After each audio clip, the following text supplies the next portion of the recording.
Bismillahirrahmanirrahim. Dear student, Assalamu alaikum. Once again, we are here to join our online class program, and I am Mustafizur Rahman as usual with you with English second paper. Hope all of you are hale and hearty and ready to attend our today's class.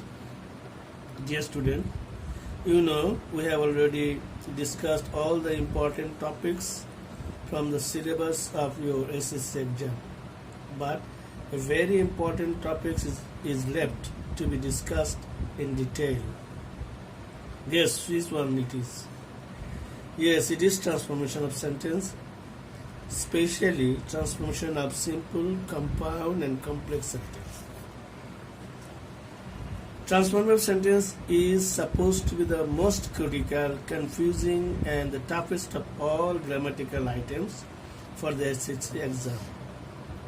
Students are rarely found to get full marks, that is 10 out of 10 in this item. So we have to learn the topics very carefully. Though I talked a little on this topic in one of our previous classes, detailed discussion is necessary indeed.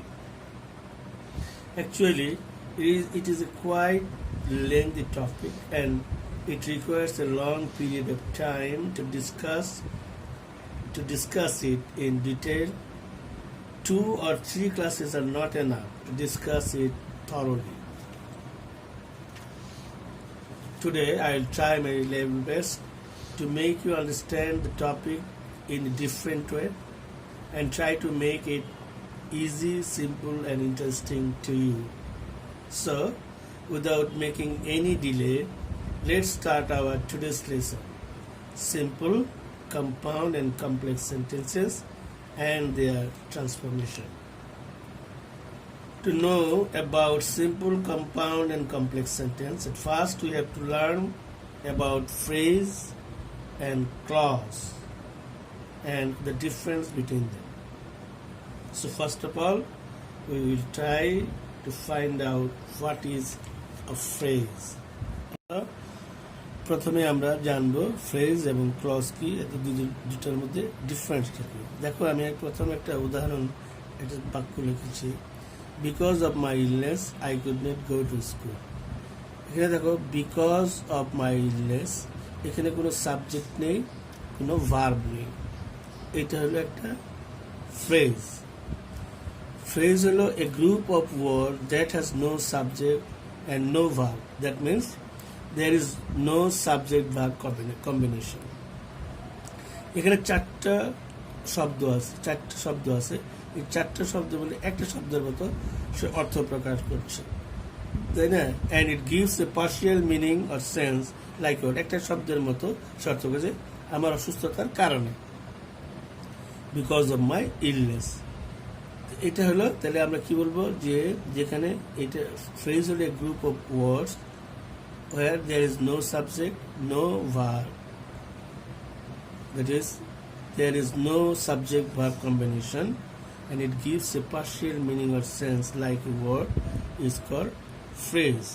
But clause is a sentence part. Clause এর বাংলা অর্থ হচ্ছে বাক্যাংশ। Clause is a sentence part that has a subject and verb and makes or gives a complete sense. এখানে clause subject verb combination থাকবে।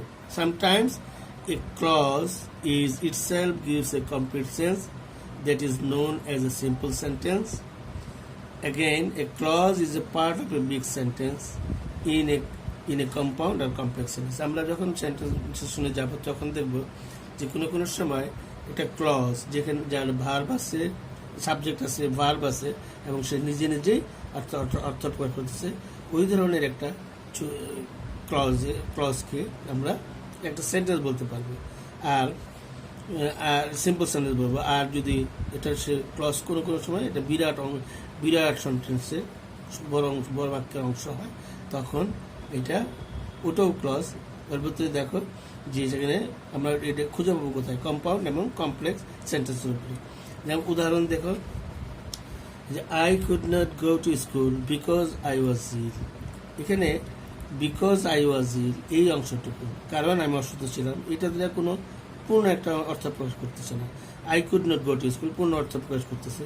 সুতরাং এখানে আমরা বলবো এটা এই অংশটুকু এই ক্লজ দ্বারা পুরো প্রকাশ পাচ্ছে না, কিন্তু এটা দ্বারা পূর্ণ একটা অর্থ প্রকাশ করছে। উপরের কম্পাউন্ড সেন্টেন্সে দুইটাতেই পূর্ণ অর্থ প্রকাশ করছে। I was ill and I could not go to school, আমি স্কুলে যেতে পারি না।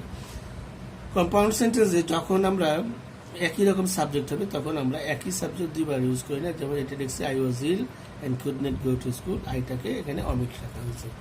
খেয়াল করা হবে এটা দেখো তাহলে when a clause can give a complete sense without the help of any other clause, it is called independent clause or main clause or the principal clause. যখন যে ক্লজটা অন্য কোনো ক্লজের সাহায্য ছাড়াই নিজে নিজে তার পূর্ণ অর্থ প্রকাশ করে, এটাকেই বলবো আমরা ইন্ডিপেন্ডেন্ট ক্লজ। এটাকে কোনো সময় মেইন ক্লজ বা প্রিন্সিপাল ক্লজ হিসাবে উল্লেখ করা হয়। But having a verb and a subject, sometimes a clause is not able to give complete sense without the help of other clause, that is principal clause.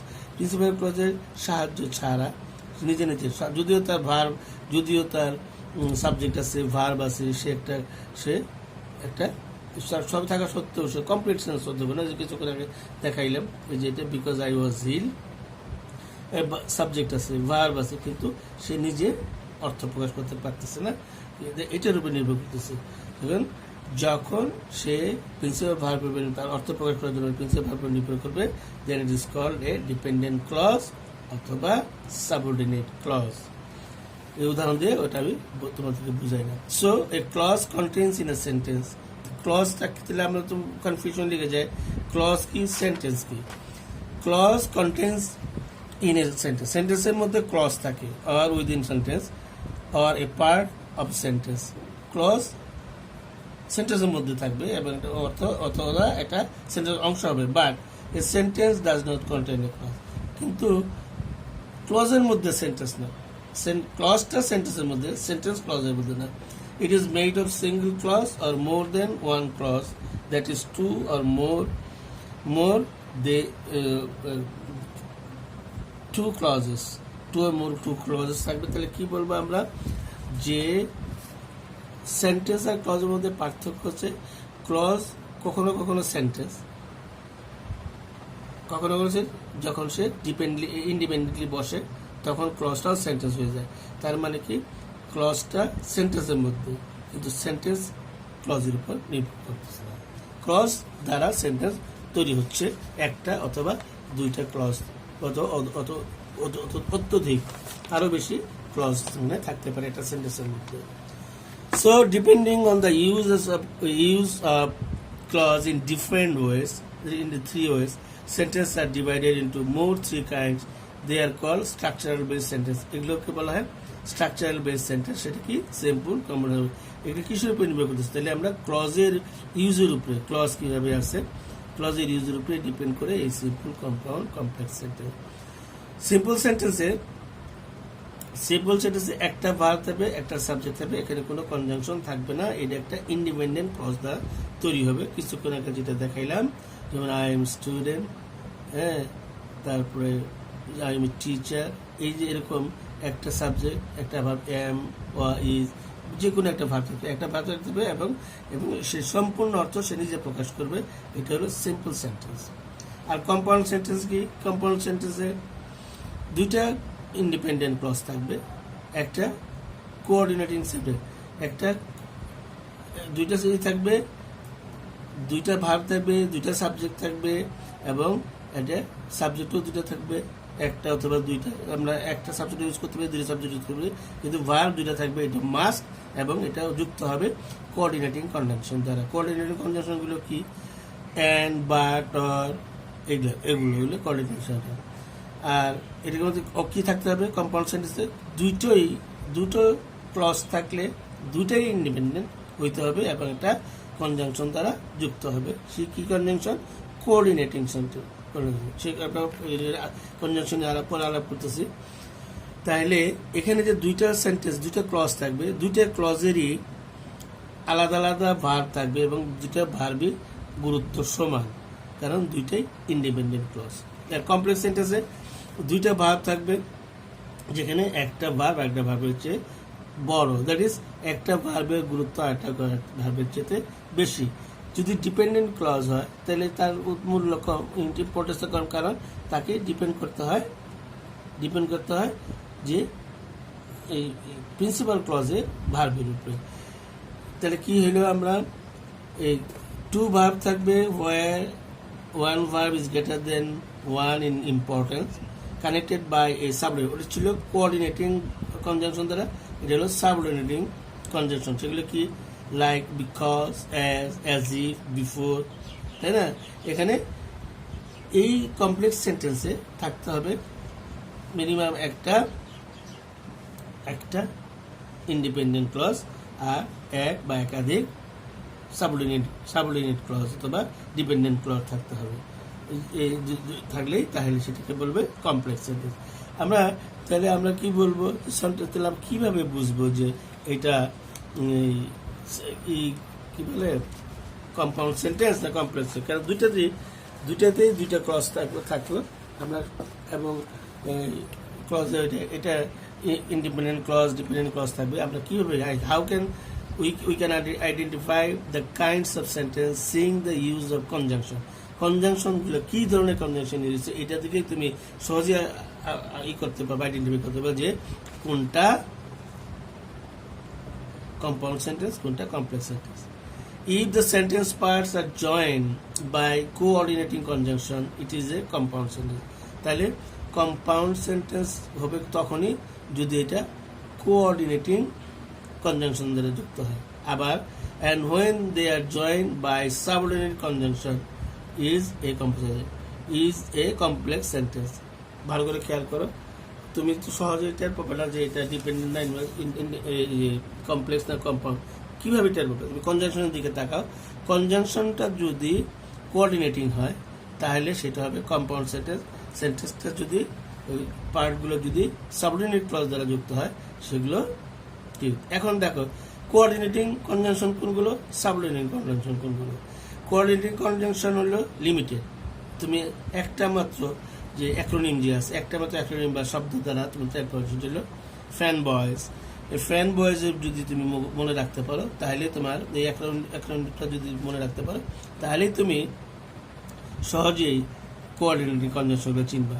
যেমন fan boys লিখছি, A for A for N for nor, B for but, O for or, Y for yet, S for so. বাক্যের মধ্যে ব্যবহার দেখো, I could not attend the class for it was raining heavily. এই for নিয়ে তোমাদের সন্দেহ থাকবে। For আমরা সাধারণত কনজাংশন হিসেবে কোঅর্ডিনেটিং কনজাংশন হিসেবে ইউজ করি না, কিন্তু এখানে আমরা বিকজ লিখি, বিকজ ইট ওয়াজ রেইনিং, তখন ওইগুলো যদি আমরা লিখি, যদি বিকজ ইউজ করি তখনই এইটা হয়ে যাবে আবার কমপ্লেক্স সেন্টেন্স। কিন্তু কোঅর্ডিনেটিং সেন্টেন্স যদি I could not attend school for it was raining, এই ফরটা এখানে কোঅর্ডিনেটিং। অ্যান্ড সহজেই তোমরা জানো, they love the country and work for the betterment, and সবসময় ইউজ হয়, তোমরা এটা জানো। নরের ব্যবহার হয়তো কম দেখছো, নরের ব্যবহার তোমরা করোই না সাধারণত। She won't go to school, সে স্কুলে যাবে না, nor will she speak the reason, সে স্কুলে যাবে না, আবার সে ওই তার কারণও বলবে না কেন যাবে না। এখানে এইভাবে আমরা নরের ইউজ করতে পারি। But they visited the place but took no picture, কোনো তারা এখানে বাট ইউজ হয়েছে। Or please talk to me or I will leave you now, তুমি আমার সাথে কথা বলে আমি চলে যাব। Or yet I want to concentrate on my study, yet I can, তবু আমি পারছি না, ইয়েট তবু এরকম। সুতরাং কি হয়েছে, Pulak loves music, so he attended the folk fest, তাকে মিউজিক ভালোবাসে এই জন্য সে এই ফোক ফেস্টে অংশগ্রহণ করছে। এখানে সো এর বদলে আমরা হ্যান্স, দাস, দেয়ারফোর এগুলো লিখতে পারি। এগুলো যদি ইউজ করি সেটা কমপ্লেক্স সেন্টেন্স হয়ে যাবে। All these are the examples of compound sentence. Compound কেন কম্পাউন্ড? এটা ফ্যান বয়েস দ্বারা যুক্ত হয়েছে। বাক্যের অংশগুলো ফ্যান বয়েস দ্বারা যুক্ত হয়েছে। তোমরা ফ্যান বয়েসটা মনে রাখলে এই কয়টা কোঅর্ডিনেটিং এই কয়টাই কোঅর্ডিনেটিং কনজাংশন। কিন্তু আমরা যদি সাবঅর্ডিনেটিং ক্লজের কথা চিন্তা করি, অনেক মানে at least 50 subordinating clause are identified. From them some common subordinating clause. তোমরা এগুলো সবসময় ইউজ করো, খেয়াল করো এগুলো সাবঅর্ডিনেটিং। এগুলো যখন ইউজ করবো বাক্যের মধ্যে তখন দেখবা ওইটা হয়ে আছে কমপ্লেক্স সেন্টেন্স। সে কি? After, although, as if, as though, as soon as, because, before, even though, if, in order that, just as, lest, now, once, provided that if। আর যেখানে আমরা সো দ্যাট লিখছি এটার অর্থ আর ইন অর্ডার দ্যাট একই অর্থ। Since, then, that, দো, although একই রকম অর্থ। till, unless, until, when, whenever, where, whereas, whether, which, while, এরকম অনেকগুলো জিনিস, মিনিমাম 50 সাবঅর্ডিনেট। এতগুলো মনে রাখা সম্ভব না। তোমরা মেইন কতগুলো এখান থেকে শিখে রাখলে দেখবা তোমরা সহজে বুঝতে পারতেছি যে কোনগুলো কমপ্লেক্স সেন্টেন্স। আমরা এগুলো ব্যবহার এই সাবঅর্ডিনেটিং কনজাংশনের ব্যবহার দেখলে বুঝতে হবে এগুলো সবই যে কমপ্লেক্স সেন্টেন্স। সেটা কি? যেমন after, we left the resort after we had paid the bill. After use করেছি এটা যে আমরা পরে আমরা বিল পেড করার পরে রিসোর্ট ছেড়েছি। Although we reached in time, আমরা সেখানে যদিও এখানে ঠিক মতো সময় পৌঁছেছিলাম, উই কুডন্ট ফাইন্ড হিম, আমরা তাকে খুঁজে পাইনি। As he could not attend the meeting as he was well. তুমি দেখো এই অংশটুকুন এটার উপর নির্ভরশীল, এই অংশটুকুন এটার উপরে নির্ভরশীল। We could not find him এটার উপরে এইগুলো। আমরা যদি ওই বাক্যটা বলি although we reached in time, আমরা যদিও পৌঁছেছি, তো কি এই অংশটুকু যে পূর্ণ অর্থ প্রকাশ পাচ্ছে না, এগুলো আমরা সাবঅর্ডিনেট ক্লজ দিয়ে যোগ করছি। As if the moon is shining so brightly, চাঁদ এমন করে খুব তীব্রভাবে তার কিভাবে ব্রাইটলি আলোকিত, খুবই মুনটা ব্রাইটলি শাইনিং করছে, যেন অ্যাজ ইফ হলো যেন, এটা একটা subordinating conjunction. As if it were the lamp off, আর যেন এটা আমরা এটা আনরিয়েল ফার্স্ট বুঝাইতে গেলে বুঝি যে যেন চাঁদ যেন পৃথিবীর প্রদীপ। অ্যাজ দো মানে এরকম একই মতো যদিও। হি pretended as though he had been mad, lest পাসে না পরে না, the old woman walk slowly lest she might fall down, যে সে আস্তে আস্তে হাঁটতেছে যেন পরে না যায়, পাশে না পরে যায়। The plane will take up provided that, এই যে প্রোভাইডেড দ্যাট এর ইউজ তোমরা এগুলো ইউজ তোমরা দেখেছো। The farmers work hard in the field so that, অথবা in order that they can get good harvest, তারা যেন এখানে সো দ্যাট ইউজ করেছি। Unless you will not get GPA 5 unless you work, আর তুমি যদি ভালো করে না করো তাহলে তুমি পাবে না। You will not get GPA 5 এই পর্যন্ত এইটা ঠিক আছে, নো সেন্সের কোনো প্রবলেম নেই। কিন্তু আনলেস ইউ ওয়ার্ক যদি তুমি না কষ্ট করো, প্রচুর পরিশ্রম করো, এটা যদি না পর্যন্ত, তাহলে এটার উপর নির্ভরশীল। As soon as the thief saw the police he fled way, ঠিক আছে, এটা হলো প্রিন্সিপাল ক্লজ। আর as soon as the thief saw him, দেখা মাত্রই পুলিশকে দেখা মাত্রই, চোর পুলিশকে দেখা মাত্রই কোনো অর্থ প্রকাশ করে না, পরের অংশটার উপরে নির্ভর করে। I reached when my mother was sleeping, যখন আমার মা ঘুমাচ্ছিল তো কি হয়েছে, আমি তখন পৌঁছেছিলাম। এই অংশটুকু এটার উপর নির্ভরশীল, এটা সাবঅর্ডিনেটিং ক্লজ, এটা হলো প্রিন্সিপাল ক্লজ।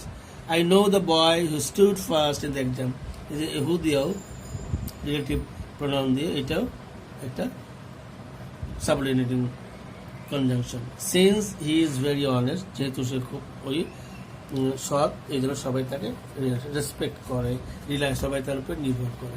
এই যে এটা হচ্ছে সবগুলো হলো কমপ্লেক্স সেন্টেন্স, একটা পার্ট আরেকটা পার্টের উপর যদি সাবঅর্ডিনেট অংশটুকু প্রিন্সিপাল ক্লজের উপর তারা অর্থের জন্য নির্ভর করে।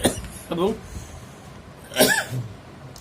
এগুলো আমরা সাবঅর্ডিনেটিং কনজাংশন দ্বারা যুক্ত করি। তাহলে আমরা কি দেখলাম যে in sum we can define simple compound and complex in a easy way if there is a single but independent clause making a full sentence is a simple sentence. যখন একটা মাত্র ক্লজ থাকবে, ইন্ডিপেন্ডেন্ট ক্লজ থাকবে, সেটা simple sentence. If there are at least 2 clauses it is a compound sentence or complex sentence. যদি কমপক্ষে 2টা clause থাকে এবং তাহলে এটার মধ্যে কম্পাউন্ড সেন্টেন্স হইতে পারে, কমপ্লেক্স সেন্টেন্স হতে পারে। কেমনে বুঝবো? তাহলে but when the clauses are joined with fanboys, the fan voice মানে কি কোঅর্ডিনেটিং কনজাংশনগুলো দ্বারা যদি যুক্ত হয় তাহলে সেটা হবে কম্পাউন্ড সেন্টেন্স। আর যদি joint with other than fan voice মানে আদার ফ্যান ভয়েসের বাইরে যেসব কনজাংশন আছে সেসব কনজাংশন যেটি সাবঅর্ডিনেট কনজাংশন, এগুলো যুক্ত হলে কমপ্লেক্স সেন্টেন্স। সহজে বুঝতে পারবা। একটা মাত্র আবার দেখো, একটা মাত্র ক্লজ থাকলে, একটা ইন্ডিপেন্ডেন্ট ক্লজ থাকলে সেটা সিম্পল সেন্টেন্স। আর 2টা ক্লজ থাকলে যদি সেই ক্লজগুলো ফ্যান ভয়েস দ্বারা যুক্ত হয় তাহলে সেটা হলো কম্পাউন্ড সেন্টেন্স। আর ফ্যান ভয়েসের বাইরে অন্য যে কনজাংশনগুলো যেগুলো সাবঅর্ডিনেট কনজাংশনে পরিচিত সেগুলো যুক্ত হইলে এটাকে বলবো আমরা কমপ্লেক্স সেন্টেন্স। এখন কথা হচ্ছে আমরা সিম্পল, কম্পাউন্ড, কমপ্লেক্স সেন্টেন্স কেন পড়ি, কেন আমাদেরকে এটি শেখানো হয়। সিম্পল কম্পাউন্ড সেন্টেন্স আমরা যখন কথা বলি অথবা আমরা যে কোনো ভাষা যখন ইউজ করি সে ভাষার নিজস্ব একটা গতি আছে। সেটা কি যে আমরা কখনো এটা সিম্পল, কখনো এখানে সিম্পল সেন্টেন্স ইউজ করি, কখনো কম্পাউন্ড সেন্টেন্স ইউজ করি, কখনো কমপ্লেক্স। এমন না যে শুধু আমরা সিম্পল সেন্টেন্স ইউজ করি, কমপ্লেক্স সেন্টেন্স ইউজ করি অথবা এক বিভিন্ন ধরনের সেন্টেন্স করি। আমরা কথা বলার সময় আমাকে বুঝতে হবে যে এই যে আমরা ট্রান্সফরমেশনের জন্য পাগল হয়ে যাই, আসলে তা না। কখন কোন সময়ে কোন ধরনের সেন্টেন্স ইউজ করতে হবে সেটা তুমি যখন ইংলিশ বা যে কোনো ভাষায় দক্ষ হবে তখন তুমি এমনিতেই বুঝতে পারবে যে আমরা কেন হয়েছি। দ্যাট ইজ আমরা আমাদের কথার সৌন্দর্য বা কোনো প্যাসেজ অথবা কোনো রাইটিংস যাই লিখি না কেন সেখানে আমরা প্রয়োজন অনুযায়ী, ডিমান্ড অনুযায়ী আমরা সিম্পল, কম্পাউন্ড এবং কমপ্লেক্স সেন্টেন্সগুলো ইউজ করি। এই জন্য আমরা এগুলো শিখি। বেসিক্যালি তোমাদের পরীক্ষার জন্য তোমরা শুধুমাত্র পড়ো ট্রান্সফরমেশনের জন্য। এই জন্য সিম্পল, কম্পাউন্ড, কমপ্লেক্স সেন্টেন্স পড়ে না, ভাষাকে সহজ, সুন্দর এবং স্বাভাবিক করার জন্য এইগুলো ইউজ করা হয়। দেখো আমরা যখন এটি শিখবো তখন বলে যে কিভাবে ট্রান্সফরমেশন করব, এটা থাকলে এটা হবে, ওইটা থাকলে ওইটা হবে। আসলে এই ধারণাটা ঠিক না। তোমাকে দেখতে হবে গঠনটা ঠিক থাকে কিনা এবং অর্থটা ঠিক থাকে কিনা, এটাই ট্রান্সফরমেশনের মূল উদ্দেশ্য। এটা করার জন্য আমরা অনেক সময় অনেক টিপস যে এটা থাকলে সেটা হবে, যেখানে আমি কিছু ইউজ করেছি, এগুলো যদি মনে রাখতে যাও তোমার মনে থাকবে না এবং এগুলো করলে সবগুলো সঠিকও হবে না। তোমাকে মেইনলি করতে হবে এটার অর্থটা, যে সেন্টেন্সটা দেওয়া থাকবে সেই সেন্টেন্সটার অর্থটা বুঝতে হবে। সেই অর্থ দিয়ে অনুযায়ী আমরা এটাকে পরিবর্তন করতে পারবো সহজে। যদি আমরা অর্থটা ভালো করে বুঝি, এটাকে অন্যভাবে ট্রান্সফার করার জন্য কিভাবে করতে হবে বাংলায়, ওটা দেখলেই তুমি ইংলিশ হয়ে যাবে। এখানে আমি কিছু সিম্পল ট্রিক্স অ্যান্ড টিপসের মধ্যে দিচ্ছি। যেমন টু থাকলে কি হয়, তখন সিম্পল আছে টু আছে, কমপ্লেক্সে সো দ্যাট হবে এবং কম্পাউন্ডে ভেরি অ্যান্ড হবে। দেখো the boy is too weak to walk, এটা এখানে কমপ্লেক্স থেকে কি হয়েছে, the boy is so weak that he can not walk, so that বসে সো দ্যাট। আবার এখানে the boy is very weak and দ্বারা যুক্ত হয়েছে, ভেরি উইক, ভেরি লাগলাম সো এর জায়গায় very weak and he can not walk. এরকম বিকজ অফ থাকলে কমপ্লেক্সে গিয়ে সিন্স, অ্যাজ, বিকজ এগুলো বসবে আর কম্পাউন্ডে অ্যান্ড বসবে। Because of he is being honest, because of he is being honest people respect হিম, তার সততার জন্য মানুষ তাকে সম্মান করে। As he is honest people respect, এর অর্থের কোনো তারতম্য হচ্ছে না, শুধু গঠন পরিবর্তন হয়ে যাচ্ছে। He is honest and people respect হিম, এই একই কথা। দেখো সে সৎ, মানুষ তাকে সম্মান করে, তার সততার জন্য মানুষ তাকে সম্মান করে। যেহেতু সে সৎ, মানুষ তাকে সম্মান করে। ইনস্পাইট অফ অথবা ডেসপাইট, ইনস্পাইটের পর অফ থাকে, ডেসপাইটের পর অফ বসে না। আর ইনস্পাইট অফ দেখলে তখন আমরা যখন কমপ্লেক্সে পরিবর্তন হবে তখন দোজ ইউজ হবে, আর ওইটার ভিতরে যেহেতু বিপরীত এর জন্য কম্পাউন্ডে বাট হবে। In spite of being a good student he did not get a good job. ভালো ছাত্র থাকা সত্ত্বেও সে ভালো একটা চাকরি পায়নি। দো হি ওয়াজ এ গুড বয়, যদিও সে ভালো ছাত্র ছিল সে এটা চাকরি পায় না। হি ওয়াজ এ গুড স্টুডেন্ট, দেখো যে ভালো কিন্তু বিপরীত ঘটনা ঘটছে। হি বাট ইউজ করলাম, but he did not get a good job. To অথবা ইন অর্ডার টু থাকলে এখানে যায় সো দ্যাট হবে এবং কম্পাউন্ডে গিয়ে যায় সেটা অ্যান্ড হবে। He came to me in order to, in order to আমার সঙ্গে দেখা, ওনার টু নো আমার ব্যাপারটা জানার জন্য সে আমার কাছে এসেছিল, বা এটা সিম্পল সেন্টেন্স। আর so that, he came to me so that সে আমার কাছে এসেছিল যেন সো দ্যাট যেন হি কুড নো দ্যাম, এটা জানতে পারে, একই অর্থ থাকলো। He came to me and he wanted to know me, সে আমার কাছে এসেছিল এবং জানতে চেয়েছিল। বাক্যে শব্দের অর্থে কোনো পরিবর্তন হয়নি। আমি যদি অর্থগুলো জানি আমরা এগুলো ইউজ করতে পারবো, বাট এই যে নিয়ম এটা মনে রাখলে তুমি এগুলো পারবে না। তারপরে ভার্বের সঙ্গে আইএনজি যুক্ত থাকলে অথবা বাই ভার্বের সঙ্গে আইএনজি যুক্ত থাকলে ওয়ার্কিং অথবা by working hard you can prosper.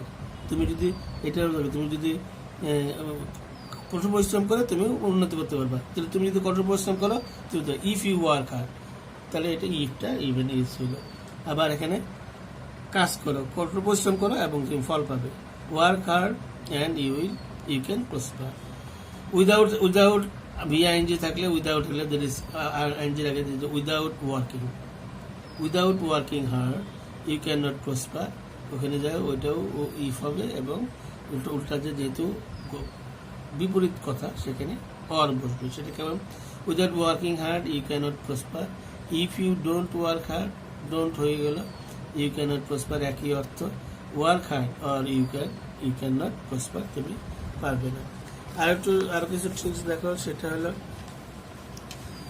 ভার্বের পরে আইএনজি যুক্ত এবং ভার্বের পাস্ট পার্টিসিপল প্রেজেন্ট পার্টিসিপল থাকলে কিভাবে চেঞ্জ হয়। এটা যায় তখন এইটা থাকলে সিম্পল সেন্টেন্স এরকম থাকলে কমপ্লেক্স সেন্টেন্স গিয়ে হু হুইচ দ্যাট বলবে আর ওটা যে কন বলবে। I saw A boy running towards me, আমি আমার দৌড়ে আসতেছে আমার একটা ছেলেকে আমার দিকে দৌড়ে আসতেছে এবং একটা ছেলেকে দিয়েছিলাম। আই স এ বয় এই যে হু দিয়ে শুরু করলাম, কোন বয়? হু ওয়াজ রানিং টুয়ার্ডস মি, আমার দিকে আসছিল। I saw A boy and he was running towards me, দেখো সবগুলোর অর্থে একই রকম। আমি একটা বালক দেখলাম সে আমার দিকে দৌড়ে আসতেছিল, আমি একটা বালক দেখলাম যে আমার দিকে দৌড়ে আসতেছিল, আমি একটা দৌড়ে আসা বালককে আমার দিকে দৌড়ে আসা বালককে দেখতে পেলাম। সবগুলো অর্থ এক, গঠন খালি চেঞ্জ কীভাবে চেঞ্জ হবে সেগুলো দেখানো। অ্যাট দ্য টাইম অফ যদি থাকে আর সঙ্গে ভার্বের আইএনজি থাকে অথবা অ্যাট আর টাইম উল্লেখ করতে, যেমন হি woke up at the time of raining, বৃষ্টির সময় সে ঘুম থেকে জেগেছিল। এটা when it was raining, when আর while বসবে টাইম উল্লেখ করা থাকলে, when it was raining he woke up, অথবা he woke up, it is the compound যে he woke up and it was raining, then দিলেও ঠিক হবে। he came here at 4, সরাসরি টাইম উল্লেখ করা দেওয়া আছে, তাহলে he came here when it was 4, যখন 4টা বাজতেছিল তখন সে এসেছিল। it was 4 যখন 4টা বাজে and he came here, সে এসেছিল। আবার দেখো কিছু আছে যেমন হেলথ ইজ ওয়েলথ, এখানে নাই সাবজেক্ট, এগুলো নাই, এটা এখানে একটা যাবে ইট ইজ হয়ে যাবে, ইট ইজ আর হুইচ, আর এখানে and it is health which is wealth, আর এটা বেলা it is health and it is wealth, এরকম এই কিছু ট্রিক্স দিয়ে তুমি কখনোই এগুলো শিখতে পারবে না। সুতরাং ট্রিক্স না শিখে আগে বাক্যের অর্থটা বোঝার চেষ্টা করো, এই বাক্যটাকে অন্য বাক্য সিম্পল একটা বাক্যকে এটাকে কমপ্লেক্স করার জন্য কীভাবে করলে হবে সেগুলো আরও ডিটেলস আলোচনার দরকার ছিল, এখানে অত সহজে এগুলো বোঝা যাবে না। এখন আমরা দেখি কিছু ট্রান্সফরমেশন, কিছু কোশ্চেন যেটা বোর্ডে আসছে সেগুলো সলভ করি, তুমি সহজে বুঝবে। Wearing a yellow Jamdani top and skirt, the robot came on the stage, এটা কম্পাউন্ড করছে, এটা আছে কি ওয়ারিং এ কার, সুতরাং এটা একটা সিম্পল সেন্টেন্স আছে আর এটাকে কম্পাউন্ড করতে হবে। তাইলে কি মানে সেটা এই যে অ্যান্ড ইউজ করছি এটাকে আবার মনে করে ফেলো না এটা কম্পাউন্ড সেন্টেন্সের অংশ, এইখানে দুটি শব্দকে জয়েন করেছে, এটা সেন্টেন্সকে জয়েন করে না। সুতরাং তোমাকে এটা দেখতে হবে যে এটাকে কম্পাউন্ড বানাও। তো কি করছে যে ওই একটা জামদানি টপ আর স্কার্ট পরে সে স্টেজে আসছে, তাহলে সে পড়ছে, এগুলো পড়েছে এবং স্টেজে আসছে। দি রোবট ওর যে পাস্ট টেন্স ওয়ারিং যে কেম ওর a yellow Jamdani top and skirt and came on the stage. দেখছো, সে এগুলো পড়েছিল এবং এসেছিল, যে কনজাংশন দ্বারা যুক্ত হয়েছে ফ্যান বয়েজের। A man who is frugal does not like to spend money without reason. Simple মানিতে বলছে a man who is frugal, এই যে এখানে এটা কমপ্লেক্স হয়ে আছে, এটাকে সিম্পল করতে গেলে এ ফ্রুগাল ম্যান লিখলে হয়। A frugal man does not like to spend. The target of a frugal man is to save money for future. Complex করতে বলছে, আছে কি the target is to save, আছে সিম্পলে, এটাকে আমরা কমপ্লেক্সে নেব। কিভাবে নেব? এটা দুইভাবে করা যাবে। আমি ওই যে আগের টার্গেট যেমন করেছিলাম, the man who is frugal has a target, অথবা a frugal man has a target, একটা টার্গেট যেন যে টু শব্দ ইউজ করছে, টু সেভ, এই টু ইউজ করলে সো দ্যাট ইউজ করা যাবে। পারপাস অর্থে টু দ্বারা পারপাস বোঝানো, এটা পারপাস টাকা জমানোর জন্য, তখন আমরা সো দ্যাট ইউজ করতে পারি। A frugal man has a target so that he can অথবা he may save money for future. It was 1971 when Bangladesh achieve. এটাও দেখো ইট ওয়াজ হোয়েন, কমপ্লেক্স আছে, কমপ্লেক্স থাকলে এটাকে সিম্পল করতে বলছে। আমরা কি বলবো? বাংলাদেশ 71 সালে স্বাধীন হয়েছে, শেষ, এটা লিখলে হয়। বাংলাদেশ অ্যাচিভ ইন্ডিপেন্ডেন্স ইন 1971, আমি আগেও দিতে পারি, তখন এটাকে কমা দিতে হবে তারিখে। Our freedom fighter sacrifice their lives for the independence of Bangladesh. Complex করো, এখানে আছে সিম্পল সেন্টেন্স হবে, কমপ্লেক্স আমরা এটাকে দেখো দুইভাবে করতে হবে। Our freedom fighter sacrifice their lives, কেন করছিল? যে টু ফর অথবা for the independence, to achieve the independence, তাহলে এখানে এই আমরা সো দ্যাট ইউজ করতে পারি। Sacrifice their life so that they could achieve the independence. It is our freedom fighters, এখানে ফ্রিডম ফাইটার্সকে আমরা করতে পারি। It is our freedom fighters who sacrifice their life for the independence of Bangladesh.